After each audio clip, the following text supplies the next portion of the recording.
पूर्ण पडीक असलेलं, की त्याला ना दार ना दरवाजा नव्हते. पुढं खूप गवत वगैरे हे झालेलं होतं. तर ते त्यावेळेस ते हॉटेल 400 रुपये महिन्याने ते ताब्यात घेतलं आम्ही चालवण्यासाठी. साफसफाई केल्याच्या नंतर हॉटेल जे चालू केलं, की पहिल्यांदा आमचा स्टार्टिंगला एक किलो 2 किलो आटा आणायचो. त्या आट्यामध्ये कधी कधी कस्टमरची भुनी सुद्धा होत नव्हती.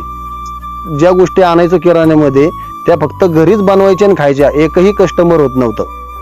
आम्ही एका गिरायका येण्यासाठी पाठे 3-3, 4-4 वाजेपर्यंत वाट बघत असतो. इथं कुठलीही सोय नव्हती. कुठली काही वस्तू आणायची तर आम्हाला 1-4 किलोमीटर पायी जायला लागत होतं. पाणी जरी साधारण हॉटेलला हे करायचं म्हणलं तर विहिरीवरून पाणी ओढून आणायचे. 2 राजन होते, ते 2 राजन भरून ठेवायचे, मग ते कॅन्ड भरून ठेवायचं आणि मग शाळेत मध्ये जायचं.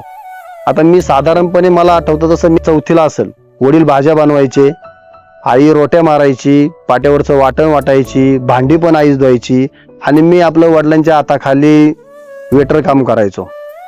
शाळा बघून वेटर काम करणं, परत उठून सकाळी शाळेत जाणं, ह्या याच्यामध्ये आम्ही हे हॉटेल चालू केलं.